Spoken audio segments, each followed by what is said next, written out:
నంద్యాల జిల్లా ఆళ్లగడ్డ నియోజకవర్గం చాగలమరిలో హత్యకు గురైన ఇమాం కుటుంబాన్ని భూమా అఖిలప్రియ మంగళవారం పరామర్శించారు. హత్యకు గురైన ఇమాం కుటుంబానికి అన్ని విధాలుగా అండగా ఉంటామని హామీ ఇచ్చారు. బాధిత కుటుంబ సభ్యులకు ధైర్యం చెప్పారు. అనంతరం ఆమె మాట్లాడుతూ కేసుకు సంబంధించి న్యాయవాదులతో మాట్లాడి కేసు చివరి వరకు అండగా ఉండి న్యాయం చేస్తామన్నారు. పవిత్రమైన రంజాన్ మాసంలో ఉపవాసం ఉన్న ముస్లిం సోదరుణ్ణి హత్య చేయటం పట్ల ఆమె తీవ్ర దిగ్భ్రాంతికి లోనయ్యారు. మృతి చెందిన ఇమాం కుటుంబానికి న్యాయం జరిగేలా టీడీపీ అధ్యక్షులు చంద్రబాబు, ప్రధాన కార్యదర్శి లోకేష్లతో మాట్లాడి న్యాయం జరిగేలా చూస్తామన్నారు. నిజంగంటే ఆళ్లగడ్డలో చాగల్మరిలో నిన్న కాక మొన్న ఒక అబ్బాయిని దారుణంగా హత్య చేయడము అనేది నిజంగంటే చిన్న చిన్న కారణాలకి ఈ విధంగా హత్యలు చేసి ప్రజల్ని భయపెట్టే కార్యక్రమము వైసీపీ నాయకులు చేయడం అనేది ఈ 5 సంవత్సరాల్లో చూస్తూ వచ్చినాం.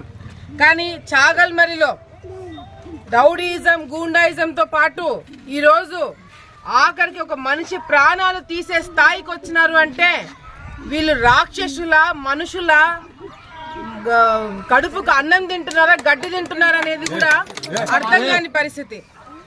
పవిత్రమైన రంజాన్ టైంలో అందరూ కూడా అల్లాకి ప్రార్థనిస్తున్న ఈ సమయంలో ఒక్క పొద్దు ఉన్న ఒక అబ్బాయిని ఈ విధంగా దారుణంగా, ఇమాం అనే అబ్బాయిని దారుణంగా హత్య చేయడం అనేది ఈరోజు చుట్టుపక్కల ప్రాంతాలు అందరూ కూడా కదిలివేసింది. వీళ్ళు ఈ అబ్బాయిని చంపడమే కాకుండా ఇంకా 2-3 ఉన్నారు, వాళ్ళని కూడా చంపుతామని చెప్పి మాట్లాడుతున్నారంటే ఏ స్థాయికి తీసుకుపోతున్నారు, ఏ మెసేజ్ ఇవ్వాలనుకుంటున్నారు? చాగల్మరిలో గతంలో కూడా చూసినాం, చాలా మంది తెలుగుదేశం పార్టీ నాయకుల పైన, మమ్మల్ని నమ్ముకున్న వాళ్ళ పైన దాడులు చేయడము, కేసులు పెట్టడం, ఇబ్బందులు పెట్టడం ఇట్లా చేస్తూ వచ్చినారు. మీరు ఏం చేసినా ఊరుకుంటారని చెప్పి అనుకుంటున్నారేమో. తప్పకుండా మీ మీద చర్యలు తీసుకోబోతున్నాం. పోలీస్ డిపార్ట్మెంట్తో మాట్లాడబోతున్నాం. ఎస్పీ గారిని కలుస్తాం, డిఎస్పీని కలుస్తాం, ఎస్ఐతో కలుస్తాం. అందరినీ కలిసి ఈ కుటుంబానికి న్యాయం జరిగేటట్టుగా కూడా మేము అన్ని విధాలుగా ఆదుకుంటామని చెప్పి వీళ్ళకి నేను తెలియజేసుకుంటున్నాను. కేవలం భయం భ్రాంతులు గురి చేసి మీరు భయంతో ఈరోజు రాజకీయాలు చేయాలనుకుంటున్నారు. మీరు ఎవరైతే దస్తగిరి, అబ్దుల్ వీళ్ళిద్దరిని అరెస్ట్ చేయడం జరిగింది. అరెస్ట్ చేసిన తర్వాత పోలీస్ డిపార్ట్మెంట్ వైసీపీ నాయకుల ఇళ్ల కాడ వెపన్ కూడా దొరికింది. మరి దేంతో అయితే హత్య చేశారో ఆ వెపన్ కూడా వైసీపీ నాయకుల ఇంటి దగ్గర దొరికింది. వాళ్ళని ఎందుకు మీరు అరెస్ట్ చేయట్లేదు? ఎవరి ఇంటి దగ్గర అయితే దొరికిందో వాళ్ళని ఎందుకు మీరు అరెస్ట్ చేయట్లేదు? వాళ్ళని ఎందుకు కేసులో పెట్టట్లేదు? కుటుంబ సభ్యులు వాళ్ళ మీద అనుమానం ఉందని చెప్పినా కూడా ఎందుకు మీరు కేసు నమోదు చేయట్లేదు వాళ్ళ మీద అనేది కూడా పోలీస్ డిపార్ట్మెంట్ వాళ్ళతో మాట్లాడడం జరుగుతుంది, ఎస్ఐతో మాట్లాడడం జరుగుతుంది. వీళ్ళ తరపు నుంచి ఒక లాయర్ని పెట్టి పార్టీ తరపున అన్ని విధాలుగా వీళ్ళకి అండగా ఉంటాము. ఒక రూపాయి కూడా ఖర్చు పెట్టకుండా లాయర్ సపోర్ట్ గా మేము చేస్తామని చెప్పి కూడా కుటుంబంకి మేము ఆదుకుంటామని చెప్పి కూడా మాటిస్తున్నాం. ఈరోజు మీరు ఏదైతే అరాచకాలు చేస్తున్నారో గుర్తుపెట్టుకుంటాం. రేపు మేము అధికారంలోకి వస్తాం. వచ్చిన తర్వాత ఏంది మీ పరిస్థితి? మేము కూడా ఈ విధంగా చేస్తే, మేము కూడా ఈ విధంగా మీ వెంట పడితే మీరు ఉండగలుగుతారా? మీరు చేయగలుగుతారా? రాజకీయాలు మీరు రోడ్లమ్మడి తిరగగలుగుతారా? నిన్న జరిగిన ఇన్సిడెంట్ తర్వాత ఈరోజు ఒక అబ్బాయి వాళ్ళ ఇంటి ముందు నుంచి, బాబులాల్ అనే వ్యక్తి, ఆయన ఇంటి ముందు నుంచి ఒక అబ్బాయి వెళ్తున్నాడని చెప్పి వాడిని అరెస్ట్ చేయాలని చెప్పి మాట్లాడతాడంట. కుటుంబ సభ్యులను భయభ్రాంతులు గురి చేస్తున్నారు. చాగల్మరిలో ఈరోజు మిమ్మల్ని నమ్ముకొని ఓట్లేసిన వాళ్ళు ఎవరు కూడా నాయకులు మీ దగ్గర లేరు. మిమ్మల్ని చీగొట్టి, మిమ్మల్ని అసహించుకొని, మీ నాయకత్వం వద్దనుకొని ఈరోజు మా దగ్గరికి రావడం జరిగింది. దానికి ఏమంటారు? అట్లా వచ్చిన వాళ్ళందరినీ కూడా హత్య చేస్తారంట. నిజంగా చంపడం మొదలు పెడితే అది ఎక్కడ కూడా ఆగదు. మీరు మొదలు పెట్టినారు, దానికి ఎండ్ మేమిస్తాము. ఈరోజు ఎంత నీచ రాజకీయాలు చేస్తున్నారు, ఎన్ని కుట్రలు వండుతున్నారు. తప్పకుండా దీని మీద యాక్షన్ తీసుకోవడం జరుగుతుంది, కుటుంబాన్ని ఆదుకోవడం జరుగుతుంది.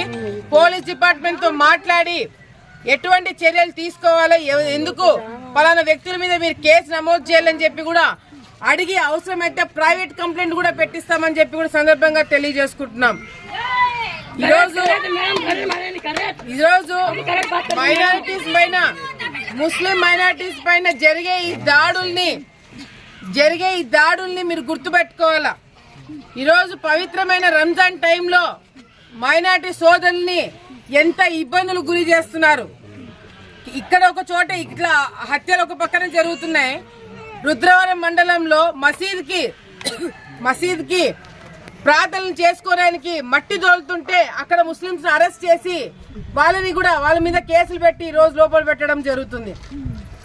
ఎందుకు మైనార్టీల మీద ఇంత కక్ష, ఎందుకు ముస్లింస్ మీద ఇంత కక్ష పట్టినారు వైసీపీ నాయకులు?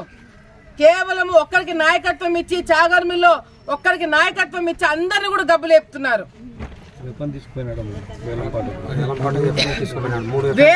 అసలు ఈ గొడవ అంతా జరగడానికి కారణం వేలంపాట.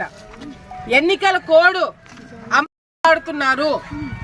ఎవరు పర్మిషన్ తీసుకొని ఈవో వేలంపాటకి ఏర్పాటు చేశాడు.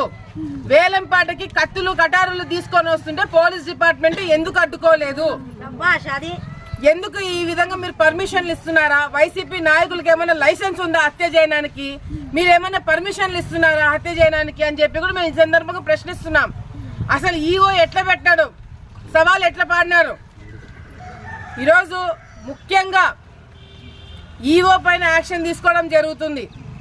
ఎవరైతే వేలంపాటికి పర్మిషన్ ఇచ్చినారో, ఎవరి ఆధ్వర్యంలో జరిగింది, ఎందుకు జరిగింది మొత్తం కూడా బయటికి తీయాలా. వీళ్ళు కత్తులు కటార్లు పట్టుకొని తిరుగుతుంటే పోలీస్ డిపార్ట్మెంట్ ఎందుకు వీళ్ళని పర్మిషన్ ఇచ్చింది? ఎందుకు వీళ్ళు తిరుగుతుంటే వీళ్ళ మీద యాక్షన్ తీసుకోలేదు? ఆ కత్తులు హత్య చేసిన తర్వాత వైసీపీ నాయకులు ఇళ్లలో దాచిపెట్టినప్పుడు వాళ్ళని ఎందుకు అరెస్ట్ చేయట్లేదు? ఇవన్నీ కూడా బయటికి రావాలా. తప్పకుండా ఈ కేసుని అన్ని విధాలుగా మేము కూడా దగ్గర నుంచి చూస్తాము. మీరు ఎటువంటి చర్యలు తీసుకోబోతున్నారని మేము కూడా దగ్గర నుంచి చూస్తాము. లోకేషన్తో మాట్లాడి, చంద్రబాబు నాయుడు గారితో మాట్లాడి ఈ కుటుంబానికి న్యాయం జరిగేంత వరకు మేము కూడా పార్టీ తరపు నుంచి, మా తరపు నుంచి కూడా పోరాటం చేస్తాము కుటుంబ సభ్యులతో పాటు అని చెప్పి కూడా సందర్భంగా తెలియజేసుకుంటున్నాం.